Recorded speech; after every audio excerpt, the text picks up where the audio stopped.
गुज़िश्ता 25 दिनों से मुंबई में चल रही ड्रग्स केस मामले की सुनवाई के दौरान आज एसआर के हामियों के लिए राहत का दिन है। 25 दिनों से अदाकार शाहरुख खान और उनकी अहलिया गौरी खान भी यही मन्नत मांग रहे होंगे कि उनके बेटे आर्यन खान को जमानत मिल जाएगी और आज जाकर उनकी दुआ कबूल हो पाई है।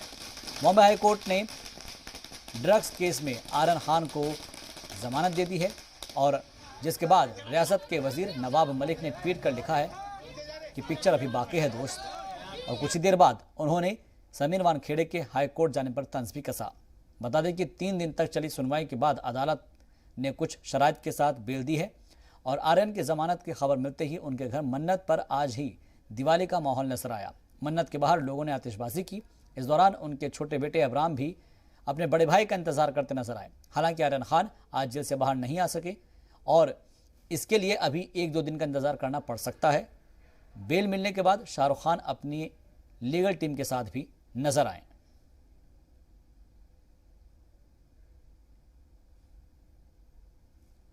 आज हाई कोर्ट ने दोनों साइड की दलीलें सुन के 3 अक्यूज को बेल ग्रांट करा है।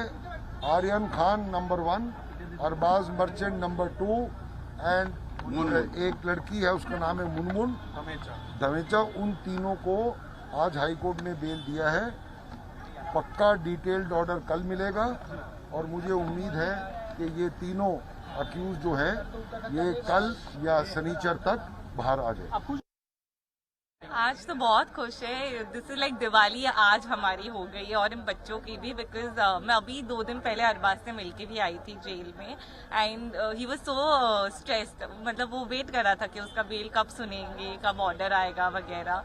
And we all were hoping कि दिवाली के पहले होपफुली आ जाएगा एंड आज फाइनली बेल आ गया है। 1 महीने का long battle is over.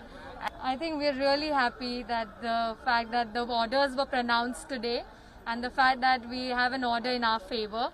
Now, I think it's more like a relief and it's just happiness. आज आर्यन खान समेत 3 लोगों को जमानत सम्माननीय हाई कोर्ट ने दी है। इससे पहले कल ही 2 लोगों को एनडीपीएस के स्पेशल कोर्ट ने जमानत दी थी। जिस तरह का फर्जी मामला बनाया गया, पहले ही एस्प्लेनेड कोर्ट में उनकी जमानत हो सकती थी। जो अधिकारी ने इन लड़कों को जेल में डाला था, आज वही डर के मारे हाई कोर्ट में गया कि ये पूरी जो जांच महाराष्ट्र की पुलिस मुंबई की कर रही है, इसे सीबीआई या एनआईए के तरफ ट्रांसफर किया जाए। मुझे लगता है कि नवाब मलिक ने व्यक्तिगत और फैमिली मैटर में नहीं पढ़ना चाहिए था, लेकिन उन्होंने मतलब कहीं से गलत सर्टिफिकेट लाकर मीडिया के सामने उन्होंने रखा, सोशल मीडिया में दे दिया और उनके पास कोई प्रूफ थे तो उन्होंने कोर्ट में जाने की आवश्यकता थी, लेकिन ऐसा हुआ नहीं और वो ये लगातार आरोप लगाते रहे।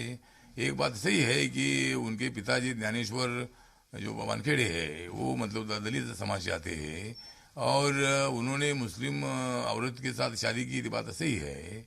उसके साथ साथ समीर वानखेड़े की भी एक पहली शादी जो है ये मुस्लिम समाज के लड़की जो हुई थी, लेकिन वो तो उनका घरेलू मामला है। लेकिन नवाब मलिक इसी तरह के आरोप लगाते लगाते समीर वानखेड़े और उनके फैमिली को बदनाम कर रहे हैं।